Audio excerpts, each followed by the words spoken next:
Olá, queridos amigos, queridas amigas, irmãos em Cristo, que o Senhor nos abençoe, nos ilumine e nos envolva sempre na sua proteção, na sua paz, na sua luz, no seu amor. Que assim seja. Amém. Meus irmãos, antes de nós iniciarmos esta emocionante história que vamos tratar aqui hoje, envolvendo alguns daqueles que respiraram os mesmos ares que Jesus, que compartilharam com ele os bem-aventurados dias às margens do grande lago da Galileia, precisaremos apresentar alguns respingos históricos necessários a uma melhor assimilação do tema. E o tema é Pedro e João perante o Sinédrio. Afinal de contas, e o que era esse sinédrio? Se a gente for pesquisar a origem etimológica da palavra, ela vem do grego sinedrion, que significa assembleia, concílio, tribunal. O sinédrio era uma associação de 20 ou 23 juízes em cada cidade, por uma exigência da lei judaica. O grande sinédrio já era uma assembleia de 71 juízes judeus que ficava sediada em Jerusalém e constituía a corte e o legislativo supremos da antiga Israel, presidida pelo sumo sacerdote, que era o maior representante de quem? De Deus.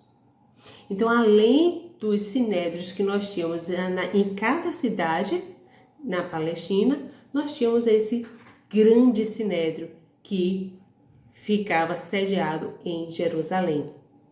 Na Palestina, sob o domínio romano, o sinédrio ele constituía a Assembleia Judia de Anciões da classe dominante, aos quais eram conferidas diversas funções políticas, religiosas, legislativas, jurisdicionais e educacionais.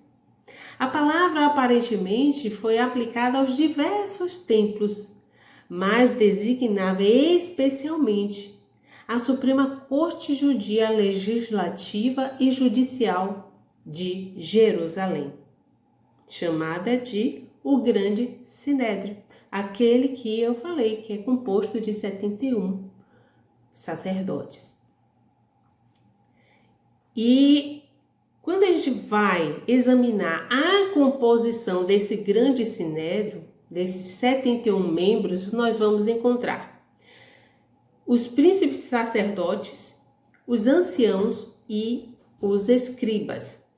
Quem eram os príncipes sacerdotes? Eram os sumos sacerdotes que não mais exerciam essa função. Eles eram afastados desse cargo depois que exerciam suas funções e aí já terminavam, né, o seu mandato. Eles eram afastados e, entretanto, continuavam compondo o grande sinédrio. Também nós tínhamos os anciãos do povo. Esses anciãos do povo eram leigos, os chefes de famílias aristocráticas e famílias importantes. E, portanto, eles eram saduceus. Lembremos que as figuras mais importantes da sociedade na Palestina naquela época eram compostas, geralmente, aquelas pessoas mais importantes eram os saduceus. Eles eram vistos como a elite intelectual, a elite econômica, a elite financeira. E esses saduceus, eles não se davam muito bem com os fariseus. Então, nós temos aí, na composição do sinédrio, os príncipes sacerdotes, nós temos os anciãos do povo e temos os escribas. Os escribas eram conhecidos como doutores da lei. E geralmente também eram o quê? Fariseus.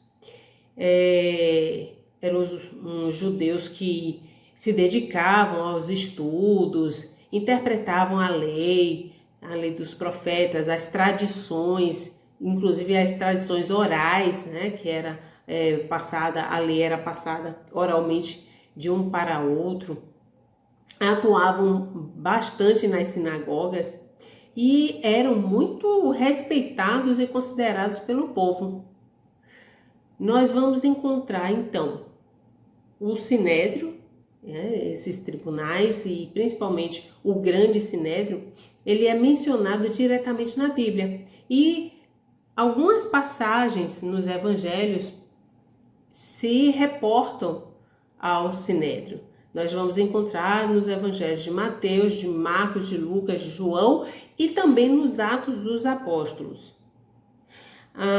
As principais passagens dizem respeito ao julgamento de Jesus perante o Sinédrio, quando Jesus é levado para ser julgado.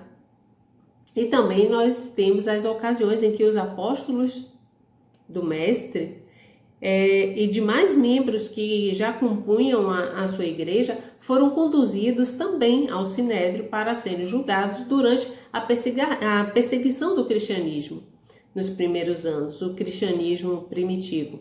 Quando os primeiros cristãos começaram a divulgar a Boa Nova, foram muito perseguidos. E a gente precisa compreender como que Pedro e João foram parar no templo maior da raça judaica, ou seja, foram parar no Sinédrio, que é o nosso tema de hoje. Pedro e João diante do Sinédrio. O que será que aconteceu? Bem, durante a aparição dos chamados 500 da Galileia, Jesus, ele, diante desses 500 da Galileia, ele os incita a apresentar a boa nova a todas as gentes, sem fazer distinção, dizendo a célebre frase: ide por toda parte, curai os enfermos, expeli os demônios e anunciar o evangelho. E aqueles que haviam sido capturados pela mensagem do Mestre, essa mensagem belíssima do Cristo aos homens, se armaram de coragem e saíram pelo mundo a pregar a mensagem da redenção. Essa mensagem transformadora do amor deixaria o restrito cenário do judaísmo para ganhar o mundo, tanto no Oriente como no Ocidente, garimpando cada coração que se abrisse ao seu doce império, convidando cada ovelha perdida sobre a terra a ouvir o amoroso e amigo chamado do bom pastor.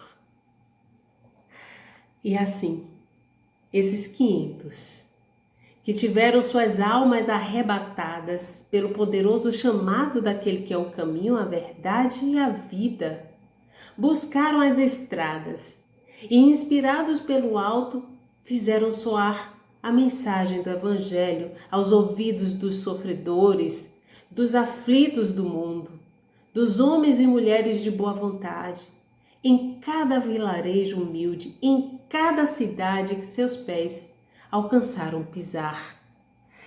Pedro e João estavam entre eles.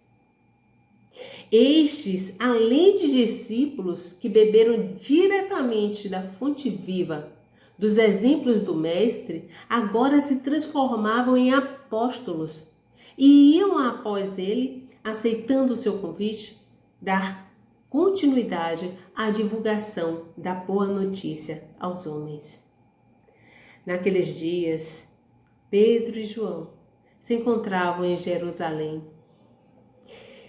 Pedro e João, eles subiram ao templo para a oração da hora nona.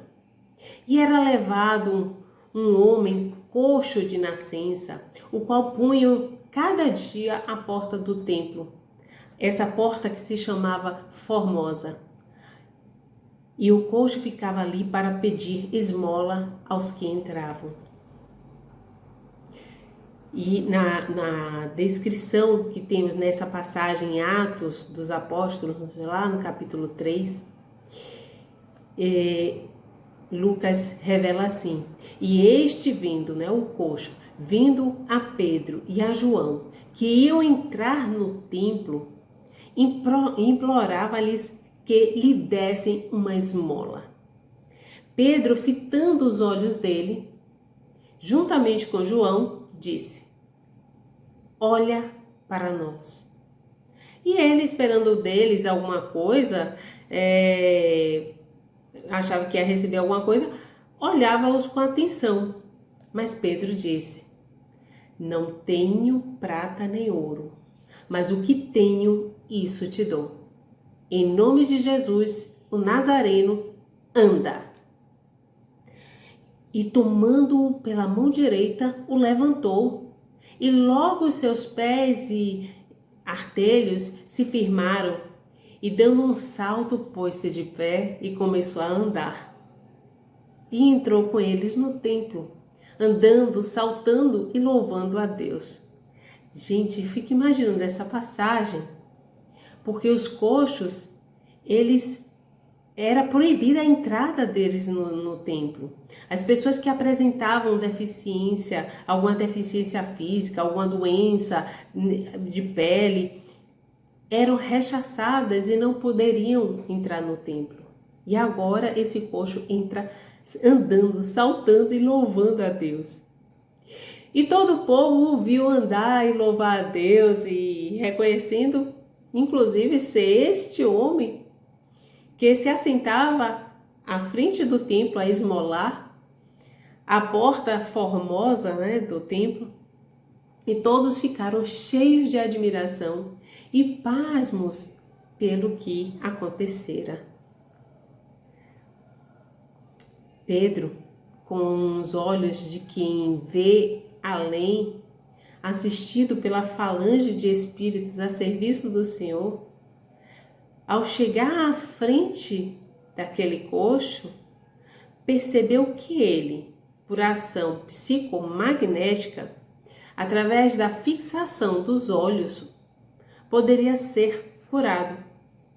Curado para benefício dele e em benefício da divulgação do Evangelho, inspirando a fé nas pessoas. E depois desse feito, Pedro, ele discursa no templo.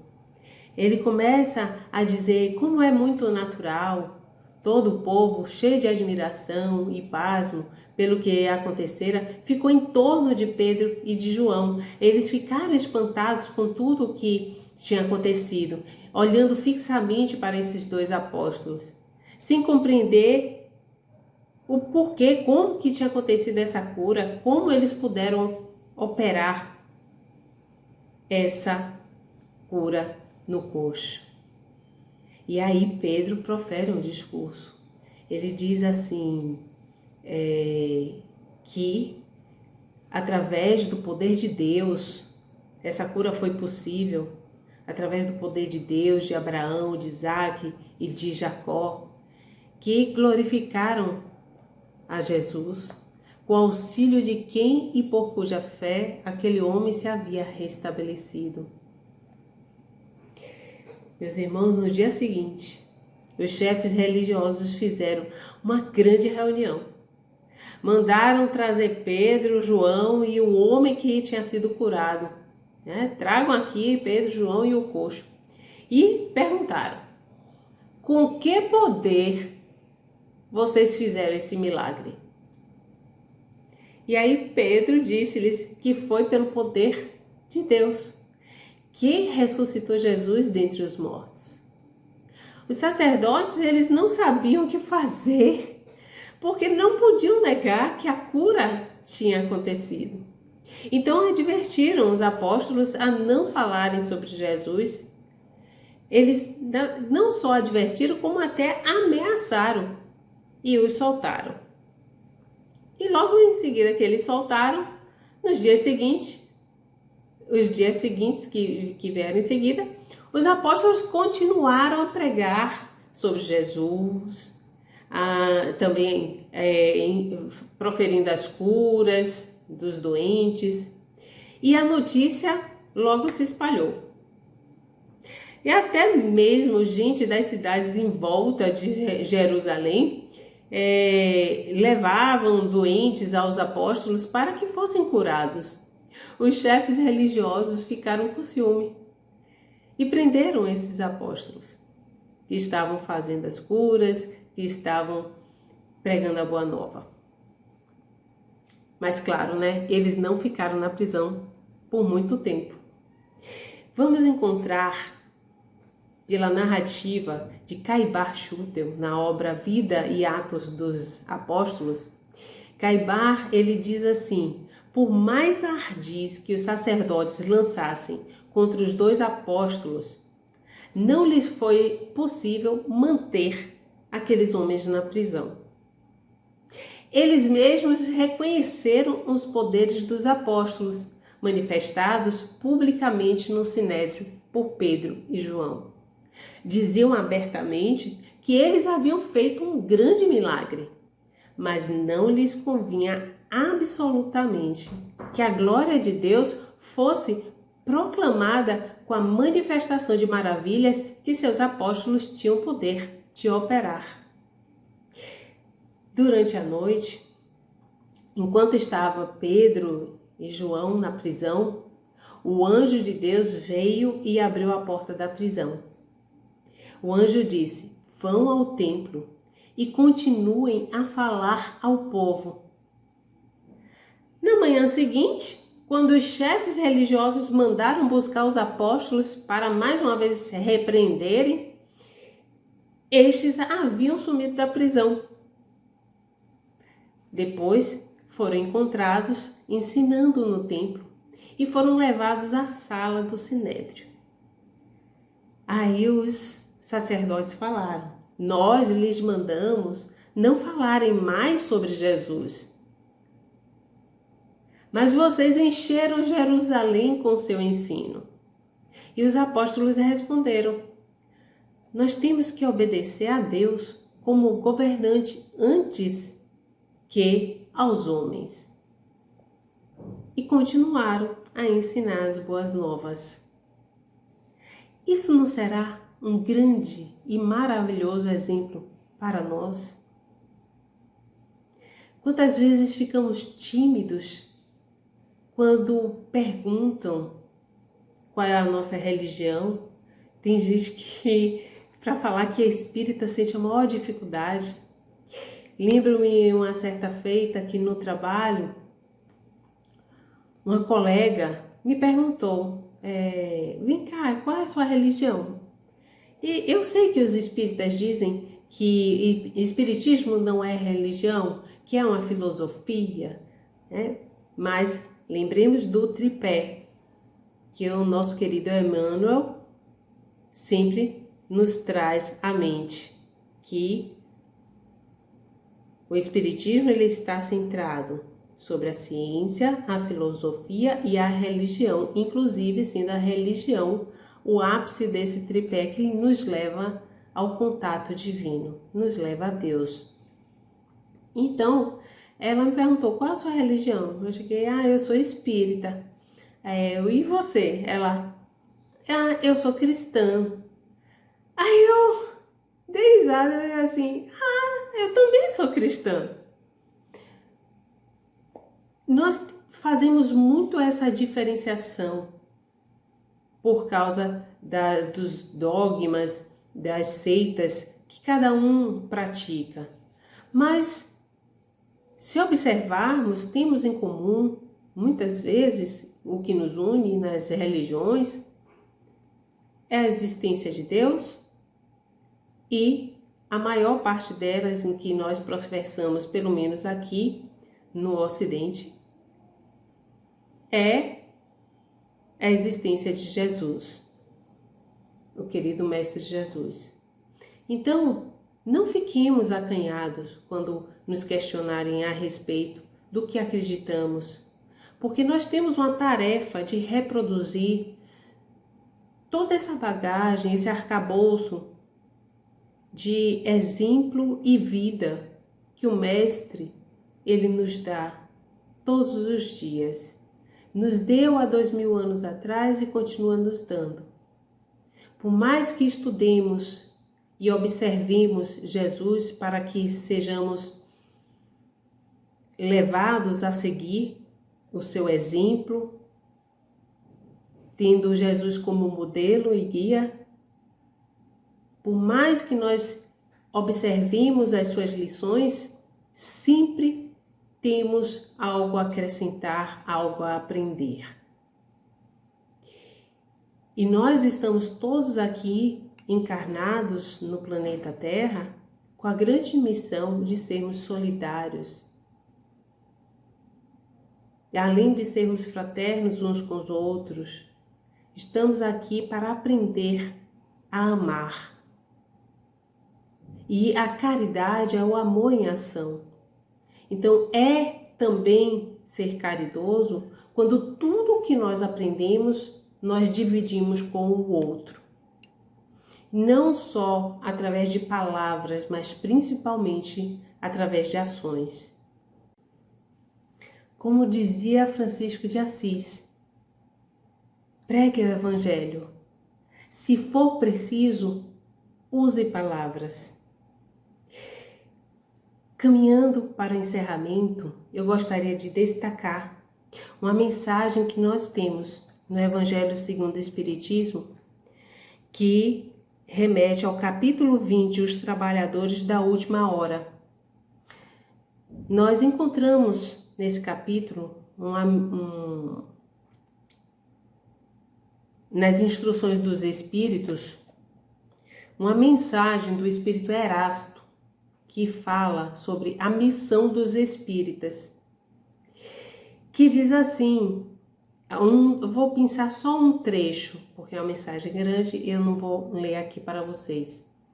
Mas Erasto, ele nos chama a atenção o quanto que é importante, principalmente nesse momento que estamos passando na Terra de transição para o mundo de regeneração, o quanto que é importante nós mantermos a perseverança, a fé, a coragem de continuar a nossa missão de divulgação da Boa Nova.